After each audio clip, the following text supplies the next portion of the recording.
Good afternoon, guys, gals, and non-binary pals, and welcome to another exciting episode of Blether, Thegither, your weekly breakdown of news and politics from Scotland and around the world, although it has been a couple of weeks since our last episode. My name is Stephen Payton. I'm here representing The National today, and joining me in the studio is Angela Haggerty from Common Space. Hello. And our special guest, Kathleen Nutt, who is a journalist. Hello.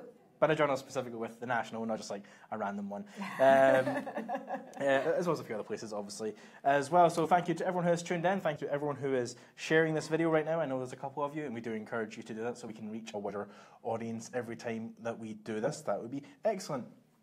As always throughout the show, we do want to hear what you're thinking of what we're talking about as well, so please do leave comments down below. I can see them, so I can already say hi to Alan, who's the first to comment. Well done, Alan. You are our viewer of the week. It's an excellent competition there. Whoever can get in first every week, you get a shout out from now on. So yeah, thank you for tuning in. We do want to hear what you're saying, and we will be watching down the bottom. So obviously, it's a big week. It's been quiet. It's been quiet, yeah. Nothing much happening at all. Not much. Been away. So yeah, it's 1 week until we all head to the polls. And of course, this week, there was a manifesto launched that I think a lot of our viewers will be interested in. It was, of course, the UKIP manifesto, which, from what it sounds like, it literally was just three guys and a Doug. And you know what I love the most of the UKIP manifesto is the fact that it literally used the phrase local homes for local people in it. And it was only a matter of time before UKIP went full Royston Vasey and the League of Gentlemen. It was a matter of time. But no, I am, of course, actually talking about the SNP manifesto, which I imagine a lot of you are interested in. A quiet affair it was. A quiet affair. There was just a couple of people there. I think some Tories showed up. But of course, you were both actually at the manifesto launch as well. So, Kathleen, how was it for you? What did you think was kind of the big things people took away from the actual launch? Yeah, I thought it went very well. It was a huge match in Perth. It was like 1,400 people there. So, the days have long gone from turning up and people, 20 people in the room. I think personally it was really interesting that independence and second independence referendum was very much back on the agenda. People have been saying that SNP have been a bit quiet on independence during this campaign. It's all been about challenging the Tories, and why hasn't independence been a bit more of an issue? I suppose from the SNP side they say, well, they've already got the mandate for a second independence referendum, so we don't really want to be campaigning on an independence. So when everybody opened the manifesto, all the journalists opened, the first thing we were looking at, where was independence going to be, where was it going to feature, and there it was, this sort of triple lock that Nicola Sturgeon is now describing it, that a win, getting I think something like 30 MPs would be a triple lock on a second independence referendum. So that was interesting. I thought it was interesting as well, I don't think it's been perceived and been spun as delaying, as a pushback on the timing of the referendum by some papers, and I think certainly by the Tories. But, I mean, to my mind, First Minister didn't suggest that there was a huge degree of slippage in the timescale for the referendum. She said that, she initially had said, of course, that the referendum should be held between autumn 2018 and spring 2019 in terms of when we know the terms of Brexit and when we actually officially leave the European Union. So I think she was questioning on that, and she said, well, yes, I would be open to a slightly, putting it back if there's a delay in the negotiation process and we don't know the terms until a few months later or so, and we don't actually leave until a little bit later. But that was spun right back. But actually, she still wants it before the UK leaves the EU. So I didn't see it like that. So that was a key thing.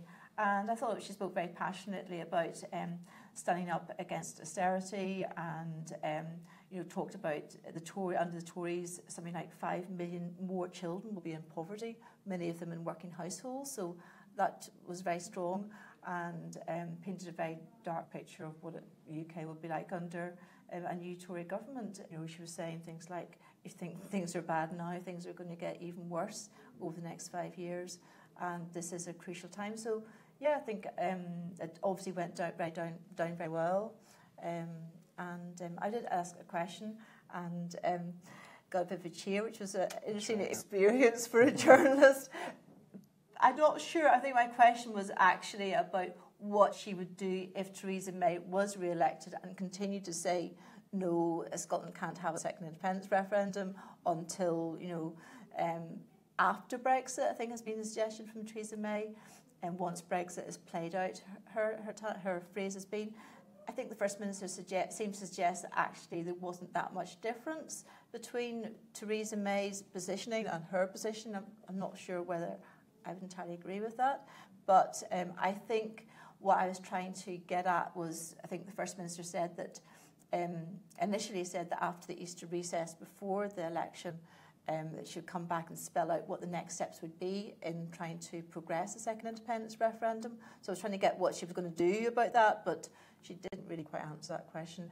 But I suspect that the First Minister is going to see how this election goes, and then it'll be sort of take it from there, really. So, yeah. And Angela, do you think that there's been a bit of a slippage of when we're meant to be having next referendum?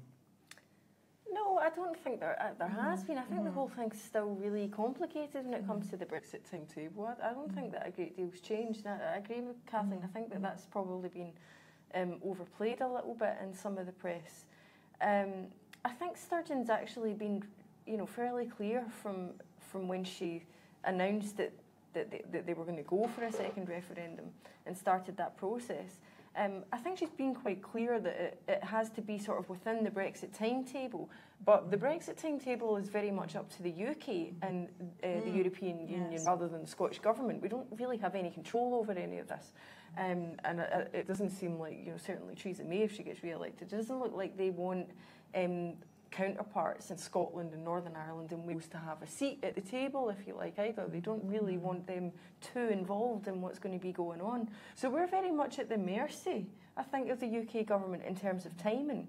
And then, so that's why this idea that it's the SNP that's slipping on timetable doesn't quite add up to me, because it's this really, we're sort of limited at the moment.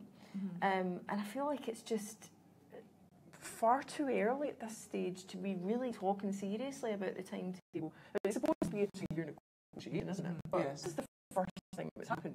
So we don't really know what's happened. And now we've got a new election, we don't even know who the next Prime Minister's going to be. How can we seriously be talking about put a time and a date on this, put a stamp on it?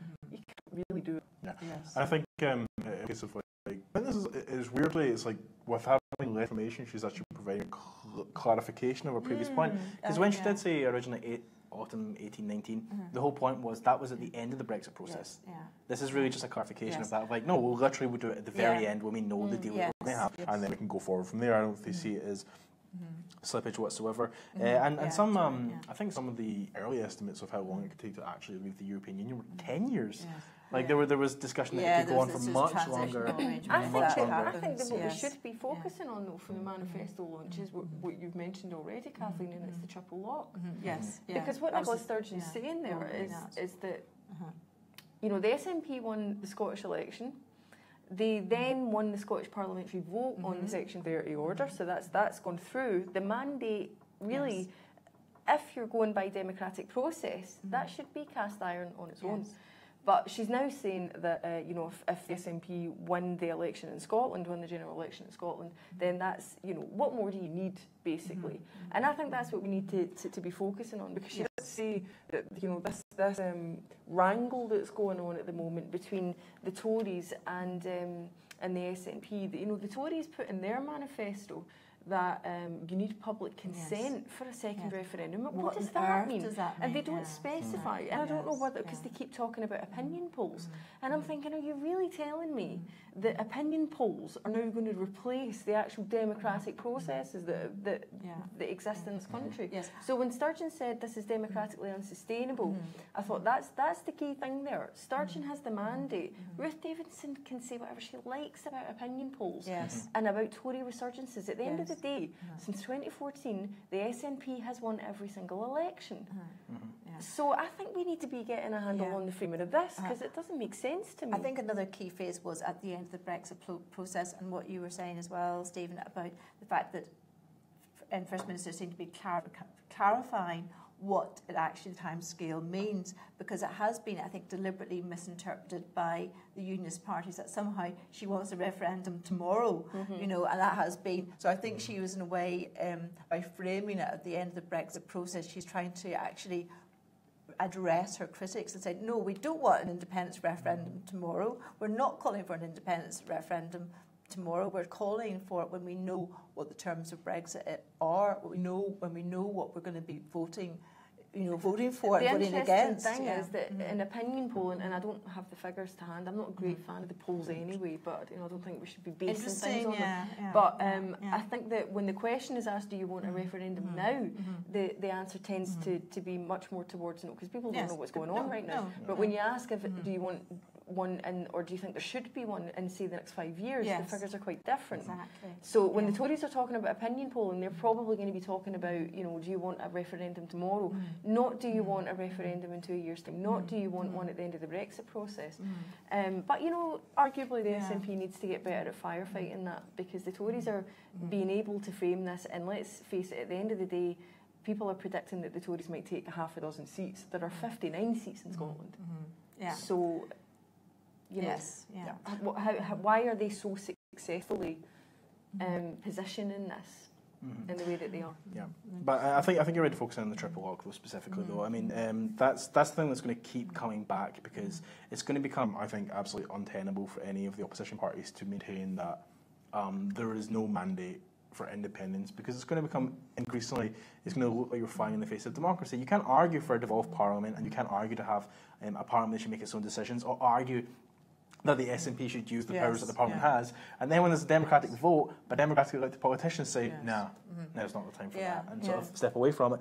It's not a position that is tenable, and it's not one that I think will stand up to scrutiny over time. We'll see. It's a lot of people, I think, who are agreeing with that position are doing so because it's the position that they want, rather than necessarily because they think it's a fair and just position to hold. And actually, to be fair to Corbyn, I think he realises that. I think he realises that this is the position held by Scottish Labour of absolute opposition to a referendum isn't actually very democratic. And I think what's going on is this argument between UK Labour and Scottish Labour about independence. Yes, I mean, Corbyn says, I covered the rally that he had on Sunday, and his wording in his actual written speech was, yes, we reject Scottish independence, but actually when he delivered the speech, he said, yes, we find independence maybe challenging. It was a very nuanced term, which then, of course, led to, I think the next day he said he would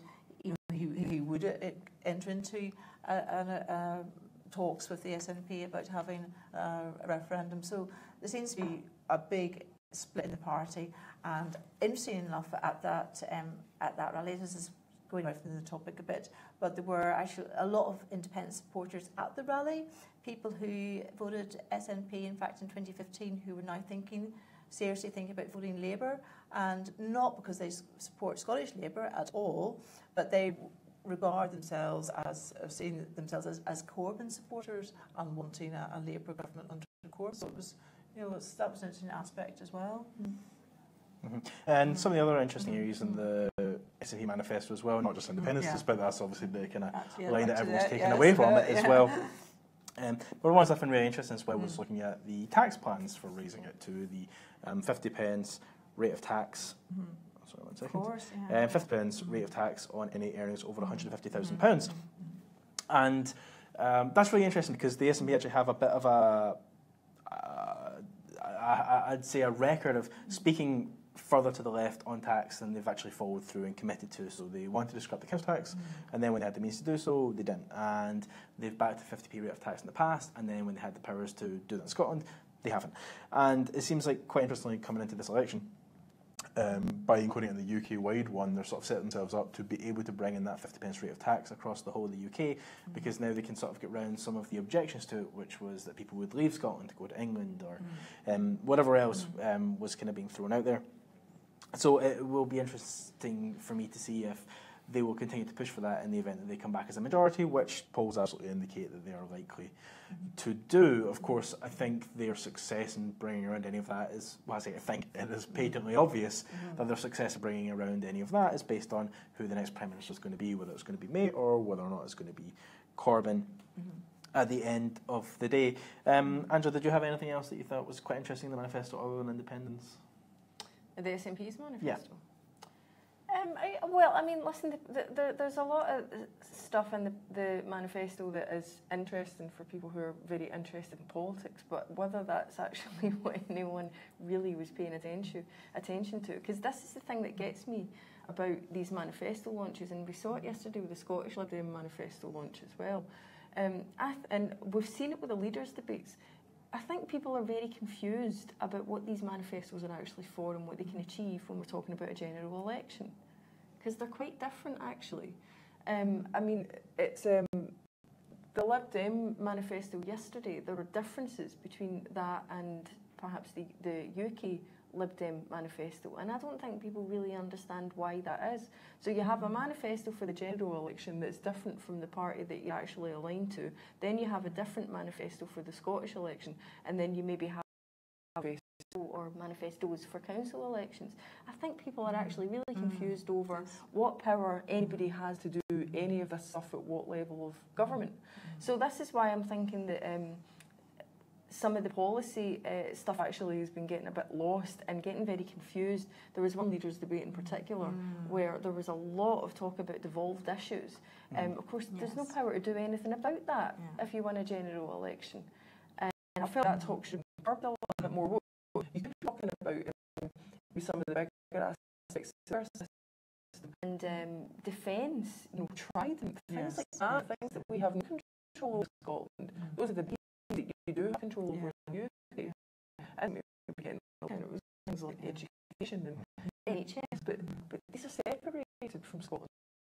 I think that sometimes there's just the confusion over for example, what power people will have as a result. Obviously, the SNP can win in Scotland, but they are not going to win the general election. Yes. So what can they do? So what does then actually mean? It's always easy to be more left-wing in a UK general election manifesto because they never have to implement it, really.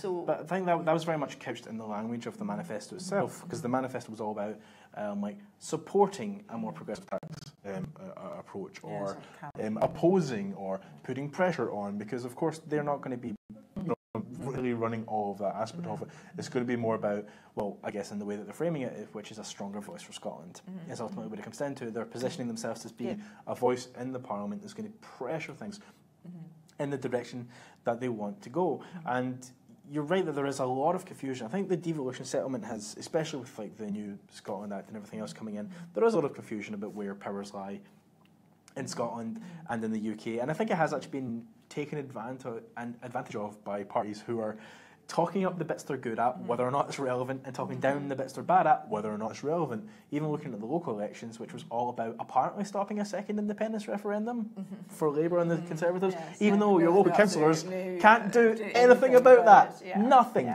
And yet it dominated the debate and the literature coming from those two parties.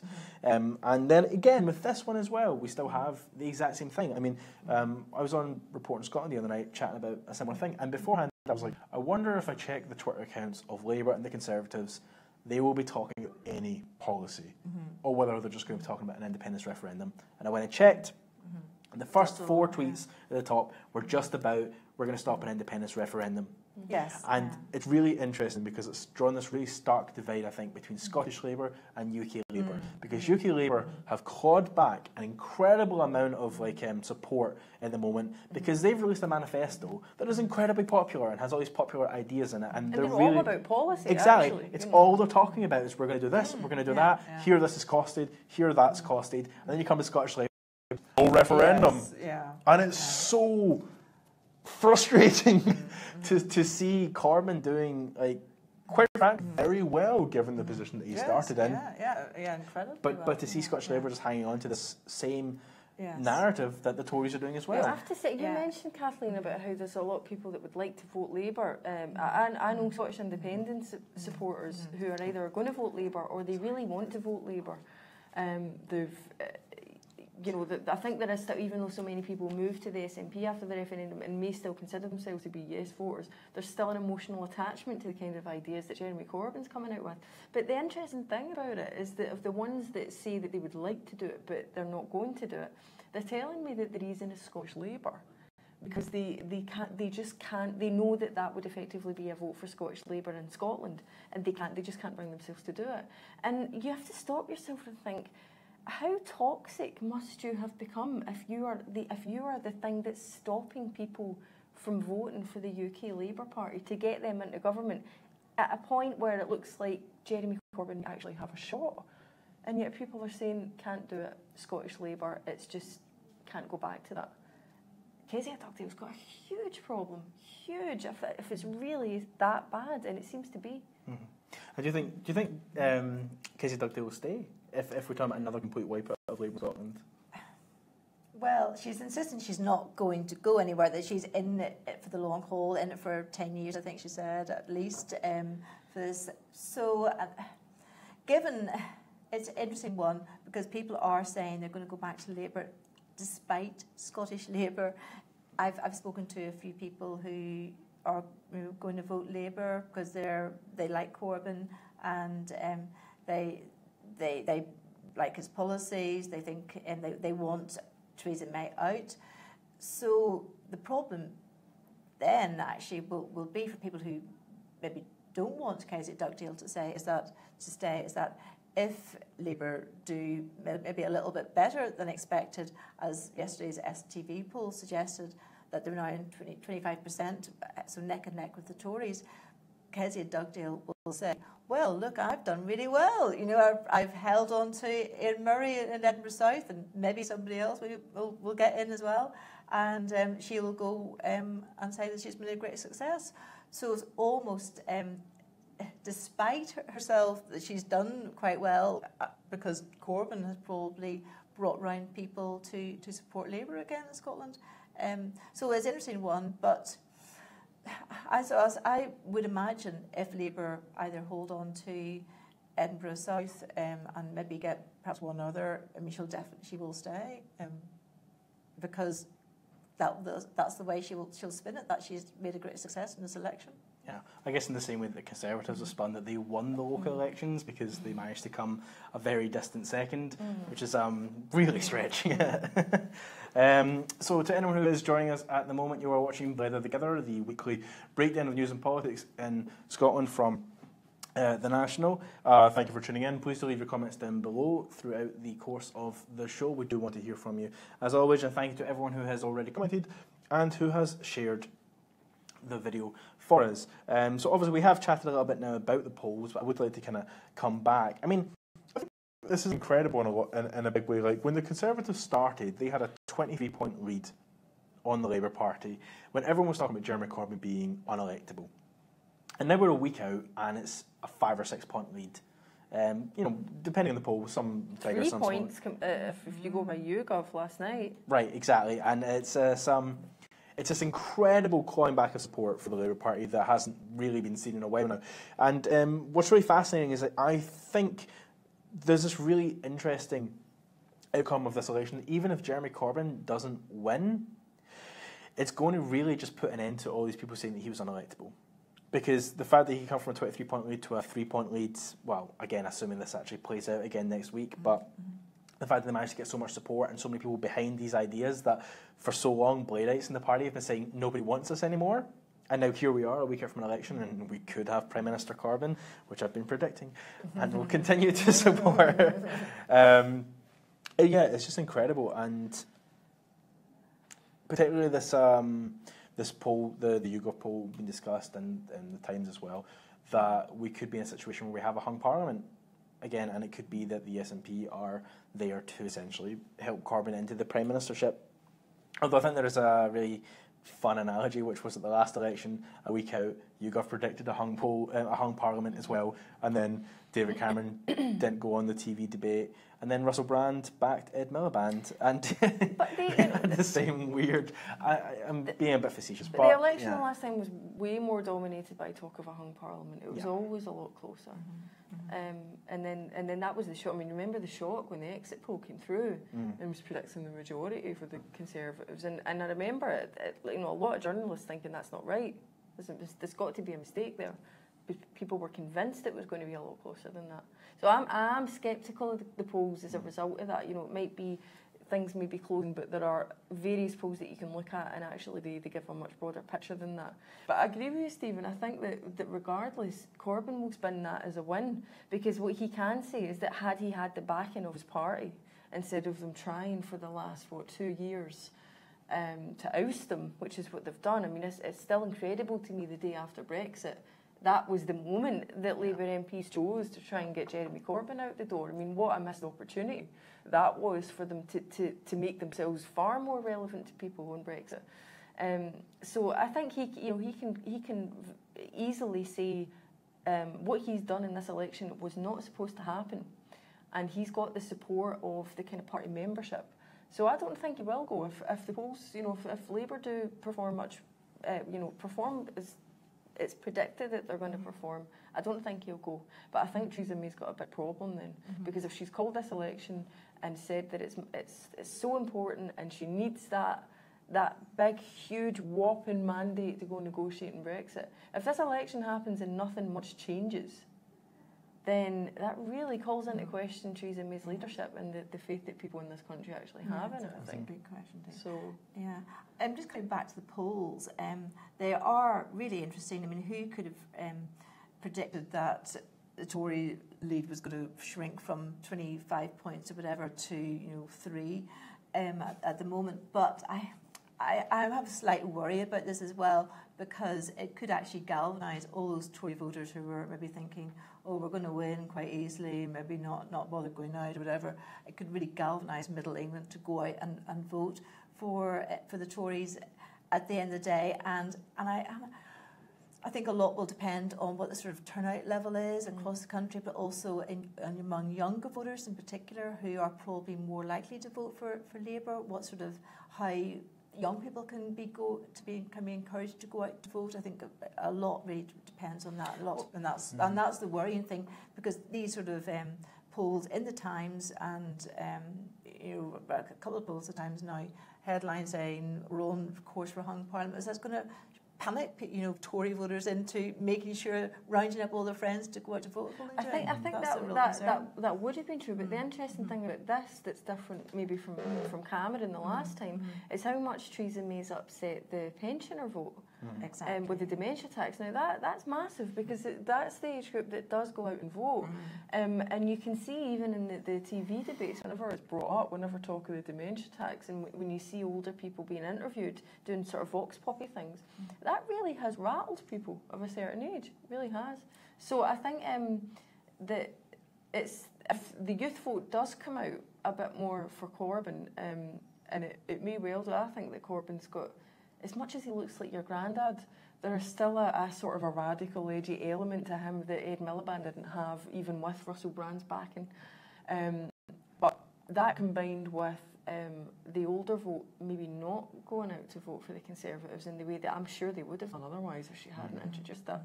It's a disastrous campaign from the Conservatives. Yeah. It's incredible. From strong and stable to an absolute disaster. And it has absolutely shattered. Again, if we're talking about outcomes, Corbyn's going to come off probably, like, whether or not he wins, he's going to actually look pretty good at this election.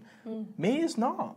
No. Even if she is the Prime Minister, she's going to have shattered any idea of her being a stable leader. Looking at her not showing up for the debate, looking at the that interview that came up from Plymouth in the Plymouth Herald this morning with her talking for 3 minutes and not answering any question and just sort of waffling on and changing the subject essentially. U-turn after U-turn. U-turn after U-turn.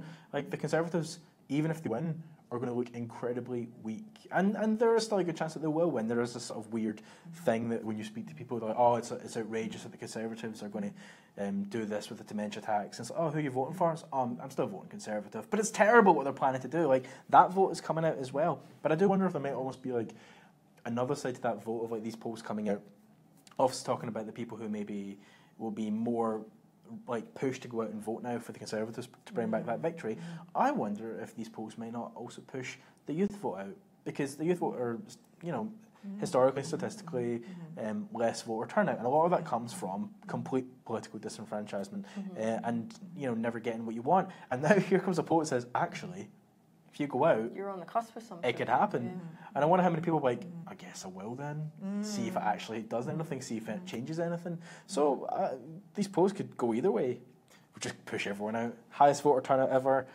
That would be good. Yeah. And let's remember, the Conservatives are not exactly a united front. Brexit happened because of an, you know, an internal spat really within the Conservative Party that they could, you know, a kind of ideological spat that they couldn't iron out. That was partly why David Cameron called that vote, because he thought that was going to be the way to answer it once and for all. And if Theresa May doesn't get the big mandate that she wants, that's one, important because because she's made the case about negotiations in Europe, but two, it's important because that was as much about having a mandate within the party, I think, as it is having the mandate in Europe. If she doesn't perform as well, then I think you're going to see those internal schisms starting to come back out, people starting to vie for control, trying to push others out, trying to pull others in, and you know, that is anything but strong and stable. So that it could bring out some of the internal wrangling again within the Tory party that I think arguably got us into the political situation we're now in the first place. What do you think? Yeah, I think Theresa May is going to be under a huge amount of pressure, even if she actually wins the election. If she doesn't get this landslide victory that was expected, it will be seen as a failure. And I think there's going to be a lot of unhappiness within her Conservative group at Westminster. And I think we'll probably see a lot of uneasiness heading into the Brexit negotiations rather than this sort of strong and stable government. We're going to see perhaps people like Boris Johnson come out of the woodwork to try and have another pop at the leadership, and maybe somebody like Amber Rudd as well, people behind her perhaps pushing Amber Rudd forward, who did, you know, pretty reasonably well at the debate last night, you know, given that her father had just died 2 days before, and who she was put up still to do it. I mean, that is really cruel, whatever you think. It just shows what the Tory party, I think, are probably like. You know, somebody's father died, and yet she was still expected to go on a live TV debate. So, yeah, I think Theresa May has not come out of this well, and just, you know, hiding from the voters, saying she looks frightened, too busy to go on the TV. She was still talking, I mean, apparently looking at Brexit, too busy worrying about in Brexit negotiations to go on TV.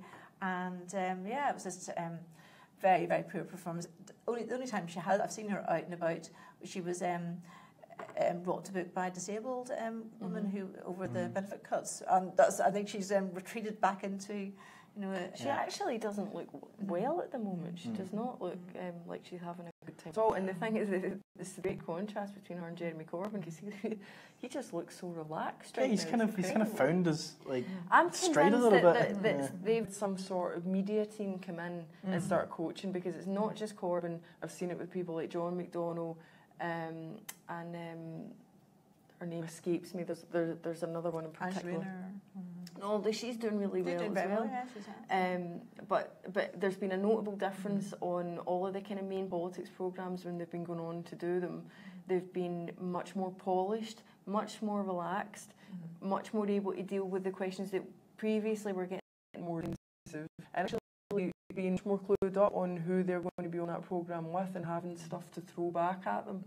It's been really, really different. Corbyn almost looks like you remember when we were talking about him even just a couple of months ago, and he looked like he was a bit kind of bumbling and didn't really know what he was doing, and kept making sort of silly mistakes, like thanking his SNP MPs by accident at one point when he was in Scotland, and you're just thinking, oh God, what is he doing? Not turning up to the debates, people couldn't understand that. Now all of a sudden you're looking at him thinking, my God, was this the strategy all along? Because he looks like he's just having a ball at the moment. I would agree. He's certainly found his mojo, hasn't he? He has been really enjoying himself. I think during his debate or just campaign going on the debates now, I think he did pretty well. Just turning up, it was a victory for him. And also of what the one show, he was very happy, relaxed, presumably winning over people as well, going on that, and people who probably wouldn't ever think about maybe voting Labour or voting for Corbyn Labour. And also, I think he did very well under the Paxman interview as well. Paxman gave him a really tough ride, I thought, and it was actually very aggressive at times. But he was able to come back with very witty comments about the royal family, all these sort of things that he said. It's not about the royal family. This election, putting aside his views and coming out as a very consensual politician, somebody who's able listen to other people, and I think that leadership people that you're responding to. Theresa May's sense of leadership is you do it my way or you don't do it at all, whereas Corbyn seems to put forward a type of leader saying I'm here prepared to listen to people, I am prepared to compromise on certain things, but I will listen to my MPs, to my supporters, and move with your ideas and your interests at heart. So I think that's come across really well. I think Corbyn has plenty of listening. The kind of core of it is like if Theresa May her idea of being strong and stable was just like to just smash through regardless. This whole like no deal is better than a bad deal approach, whereas Corbyn's actually saying like I want to listen to people, I want to find consensus in this manifesto. It seems to be working, although there is a kind of really nice contrast there when Theresa May is saying it's like we'd rather have no deal than a bad deal, but you can't trust Jeremy Corbyn because he's going to get us no deal. It's like, but that's what you're offering right now. What? Like this sort of double standard that she's holding herself to. But yeah, that debate with like Paxman and the crowd laughed at Theresa May at one point. Yeah, and that's quite a few times. Yeah. And it's like I think it just kind of shows how far the advantage of being untouchable to actually a figure people are making fun of and laughing about, or making fun of the fact that Theresa May isn't showing up anywhere. And then starting to you see the language moving away from strong and stable to everyone talking about weak and wobbly, and these like things sticking. It's why they went through this whole like rebrand almost of they've kind of moved away from strong and stable, and now it's all like for a better Brexit or whatever else. And that's why you suddenly see this language of her saying, "Oh, I'm not going to be on the debates because I'm too busy sorting out Brexit." She's sort of treating it almost as if like, "Oh well, I've already won this, so I'll just but she got start the next pummeled stop." for that. I can't remember who it was last night in the debate that said, but to have the cheek, how dare she call a general election that she said she wouldn't call, and then not bother to turn up to the debate. And I thought, really, there is no way that, don't tell us that you're sitting at home that night to have a think about Brexit. You cannot get away with that. You turned on the election the first. Everyone else is turning up. Everyone else came up with a manifesto with no notice. Everybody else is there campaigning. You don't get to sit it out. And of course, Amber Rudd, I agree. I think she probably, performed exceptionally well actually when you found out that she just had a bereavement. But even, at that point where Amber Rudd said, asked about an investment in public services, and Amber Rudd said, well, I would say it was on record. And everyone starts laughing, and even she couldn't quite, her face broke. She couldn't keep a straight face when she said that. And there was a couple of times where that happened, where the audience was just like, pull the other one, when she was talking about children on the record, particularly in relation to the disabled and people that are suffering from the cuts. So I think that the Tories are actually people are starting to reel their anger about some of this stuff, and they're refusing to believe that they have to put up it because someone like Jeremy Corbyn is going in and is actually offering them a different plan. So now people can reject the Tory plan. Yep. I think there's also a sense that people felt the Tories were going to take them for granted. That suddenly they were calling this election, and people would vote for them, and that's all they had to do. It was just going to be a foregone conclusion. I think one of the things people like least tonight is being taken for granted, and I think that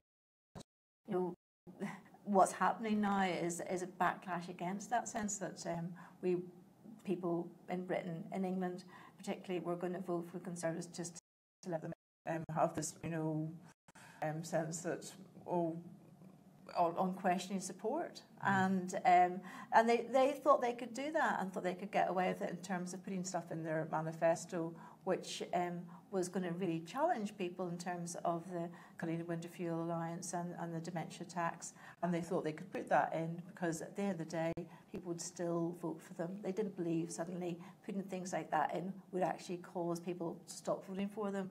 And I think it all goes back to the polls, doesn't it? Because they say that they think part of the reason that Theresa May called the election was because they were looking at the polls and the polls were saying, the gap is so big. The damn polls. When are people going to start realising that there's far too much goes into polls rather than speaking to people, actually understanding what's going on in their lives? But speaking of potential outcomes of polls, that brings us on to the last subject of this week's show, which is donations. The Electoral Commission have been publishing the amount of donations that parties have been receiving each week in the run-up to the election, and the data for, I think, up to the 23rd of May was published today. So far, for that 1 week, from the 23rd backwards, the Tory party received £3,772,000 in donations, and Labour received 331,000, and then the Liberal Democrats about 310,000, and then the Greens just under 10,000. So basically, about £3 and a bit million more pounds last week went to the Conservatives than the Labour Party, which really starts to show quite a gap in terms of where people with wealth are putting their money. But the interesting thing is, if you compare it to last week, or rather the previous week to this one, the Conservatives, same basic deal, everyone else made about the same except for the Conservatives, who made about £1.5 million. So from 1 week to the next, once those polls started to come out showing that it was getting tighter, suddenly they managed to rack up an extra £2 million in a single week of donations, which goes to show that the people who are backing the Conservatives are also worried that they're about to get Jeremy Corbyn as a Prime Minister.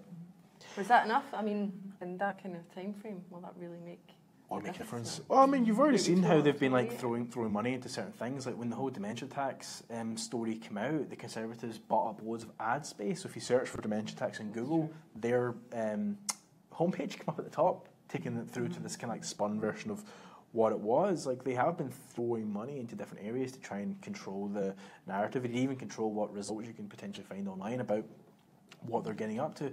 But it definitely raises a question of the Conservatives will have had more money than anybody else by the end of this campaign. They will have had a bigger head start than anyone else, and they might just scrape through, which kind of goes to show that the party is not probably in a particularly good place right now. But that is very worrying for democracy, isn't it? Absolutely. Yeah. It's hugely worrying in terms of the Tories can rely on so much more resources than any other party. It just doesn't seem fair. It doesn't seem right. It doesn't seem democratic. Just whoever has the deepest pockets has an immediate advantage in terms of the campaign. And perhaps this is something that if there is a progressive alliance, if Corbyn does get in, this is something that probably needs to be looked at by the next government. Yeah, but then again, I think it's always been the case with Conservatives that they've had the money, but other parties have tended to have the folk on the ground who are actually out chapping doors. I suppose it does kind of show that money isn't everything. That there are other ways, you can throw money at an issue, but if things are destined to change, I feel like if the mood is really there for something different, it can still happen. It would be amazing if Jeremy Corbyn, if they could somehow manage to swing a hung parliament here, it would be another one of those stories on top of Brexit and Trump that everyone is just going, how the hell did that happen? But the thing is, if you've been paying attention to those stories, then you should understand that this is exactly the kind of thing that could happen. Absolutely. And a lot of people won't be that surprised to see it. And if it does happen as well, it'll be one of the shortest terms of a Prime Minister ever in the UK. Well, exactly. If it does happen as well, this will go down in history as one of the most momentous elections ever, from the Tories thinking, oh, of course we're going to win, to like, oh, we didn't win. So it'd be an incredible result. It'd be fascinating. But that does bring us to the end of this week's show. We will be back again next Thursday on, of course, the day of the vote to have a chat about the final week of the campaign, as well as we will be bringing you a live show overnight from 10 p.m. onwards on the Nationals Facebook page, where we will be talking and following all the results as they come in through to like 6 a.m. the next day. So it's going to be a lot of fun. You can check out that as well. And if you do want to listen to this again, which of course you do, you can find this on iTunes now, as of course it is a podcast. But thank you very much to everyone who tuned in and watched. Thank you to everyone who left a comment and shared it. And of course, thank you to both of my guests for joining me this week. We will be back again next Thursday at 3 p.m. So yeah, we'll see you all then. Bye.